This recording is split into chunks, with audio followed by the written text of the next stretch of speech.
Halo semua, balik lagi di channel Teraokun. Sebelum pembahasannya dimulai, silahkan klik tombol subscribe dan aktifkan lonceng notifikasinya supaya kalian gak ketinggalan info dan teori terbaru seputar One Piece. Buat kalian yang mau informasi tambahan soal SBS atau databook, kalian bisa follow Instagram Toraokun. Di sana admin akan memposting soal SBS, databook, dan berbagai teori singkat. Sekarang lanjut ke pembahasan.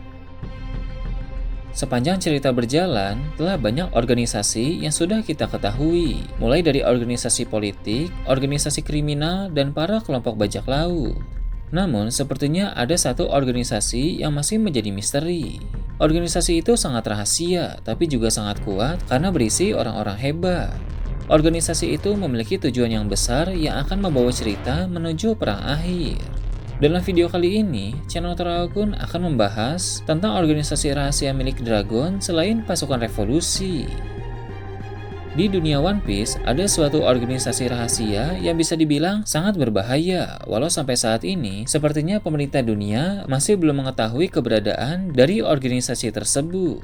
Organisasi itu terdiri dari nama-nama besar, yang mana dua di antaranya adalah Dragon dan Vegapunk. Seperti yang kita tahu, Dragon dan Vegapunk telah saling mengenal sejak lama. Ketika dalam chapter 1066, mereka bertemu kembali di Pulau Ohara 22 tahun yang lalu. Dragon bilang pasukan revolusi telah mengajak Vegapunk untuk bergabung. Tapi Vegapunk menolak. Dia memiliki alasan kuat untuk menolak ajakan itu.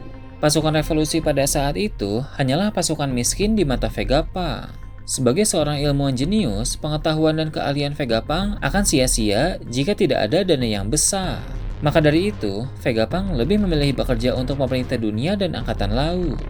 Bagi Dragon, bekerja di bawah pemerintah dunia hanya membuat seseorang menjadi anjing pemerintah. Namun, Vegapunk tidak keberatan dengan itu, karena dengan bekerja bersama mereka, dia bisa menuangkan ide-ide brilian dalam kepalanya menjadi suatu penemuan ilmiah. Beberapa waktu setelah pertemuan Dragon dan Vegapunk di Pulau Ohara, Dragon secara resmi mendirikan pasukan revolusi bersama Kuma dan Ivankov. Sedangkan Vegapunk, dia pergi ke kerajaan Elbaf karena penasaran akan literatur penting dari Ohara yang disimpan di Pulau Elbaf. Membaca semua literatur itu memberi Vegapunk pengetahuan tentang berbagai hal penting, termasuk soal kerajaan kuno. Sepertinya, setelah Vegapunk dicerahkan dengan berbagai pengetahuan yang dia baca di Elbaf, dia menjadi tahu semakin banyak tentang kebesukan dan kebohongan pemerintah dunia. Dia juga menjadi semakin tertarik dengan teknologi kerajaan kuno, karena buktinya dia mengaku banyak menciptakan hal-hal luar biasa berkat pengetahuan yang dia dapatkan. Vegapunk diajak bergabung ke dalam suatu organisasi di mana Dragon juga telah tergabung di sana. Organisasi tersebut bukan pasukan revolusi, melainkan suatu organisasi lain yang sangat rahasia. Selain Dragon dan Vegapunk, anggota lain dari organisasi tersebut adalah Jaguar di Sao. Dari kilas balik Vegapunk, dia bertemu dengan Sao di kerajaan Elbaf. Sao jugalah yang mengizinkan Vegapunk untuk membaca literatur dari Ohara yang disimpan di sana. Tak heran saat Vegapunk Shaka berbicara dengan Robin, dia bilang bahwa Sao sedang bersembunyi di persembunyian rahasia. Persembunyian rahasia yang dimaksud pasti hanya diketahui oleh anggota organisasi tersebut.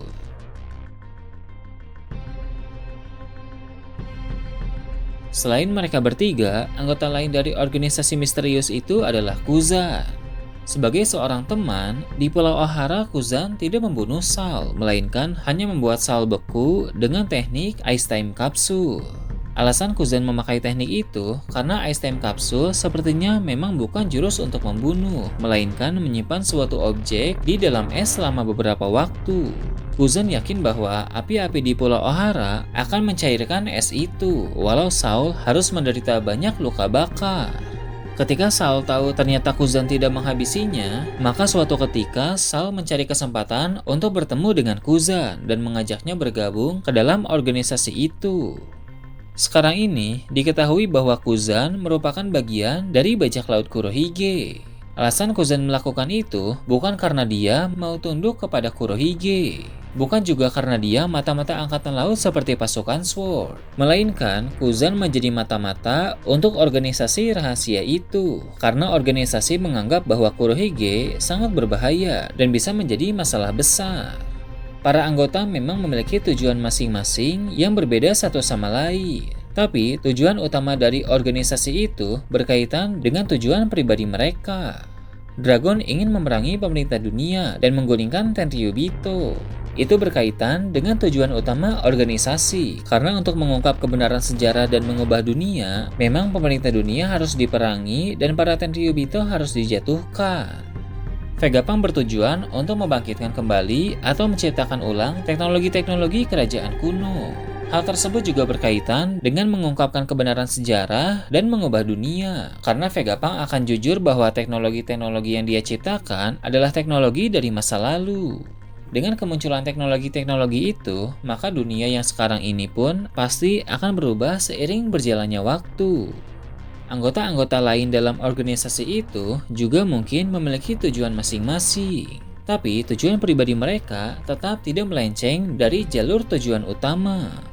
Organisasi itu bisa menjadi rahasia, salah satu alasannya karena para anggotanya bergerak masing-masing. Bahkan beberapa anggota memiliki kelompok sendiri, seperti Dragon yang punya pasukan revolusi. Hal tersebut membuat organisasi mereka menjadi lebih sulit dilacak, karena orang-orang tidak mengira para nama besar itu terhubung satu sama lain. Apa nama dari organisasi rahasia itu memang masih belum diketahui, tapi admin menduga namanya adalah Dawn atau Fajar. Organisasi itu berniat mengungkap kebenaran sejarah dan mengubah dunia. Perubahan besar-besaran yang akan terjadi pasti membuat dunia menjadi lebih baik. Ibaratnya dari kegelapan menuju cahaya terang. Beberapa anggota dari organisasi itu merupakan penyandang Di, yaitu Monkey D. Dragon dan Jaguar D. Sal, karena Dawn atau Fajar berkaitan erat dengan Will of D.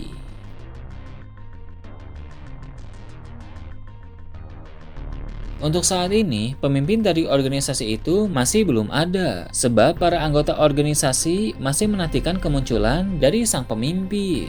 Orang yang akan menjadi pemimpin organisasi tersebut adalah sang Joyboy yang baru. Seperti yang kita tahu, sang Joyboy yang baru itu adalah Luffy. Hal ini semakin membuat berbagai kejadian menjadi saling berkaitan satu sama lain. Salah satu syarat menjadi Joyboy adalah seseorang harus mengonsumsi buah iblis Hitohitonomi model Nika.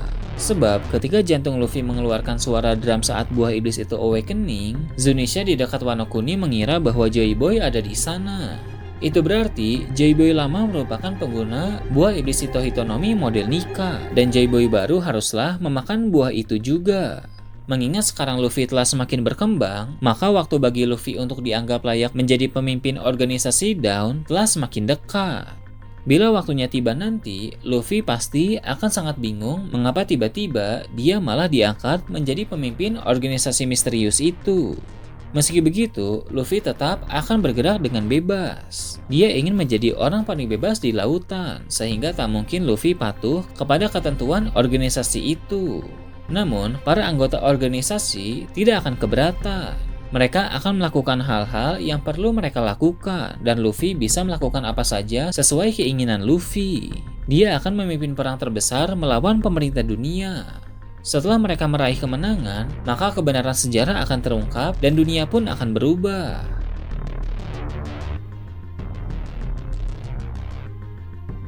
Nah, itu tadi teori admin tentang organisasi rahasia milik Dragon selain pasukan revolusi.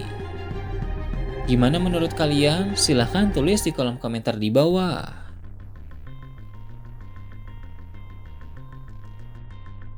Oke, segitu aja untuk pembahasan kali ini. Jangan lupa like, share, dan subscribe untuk video menarik selanjutnya.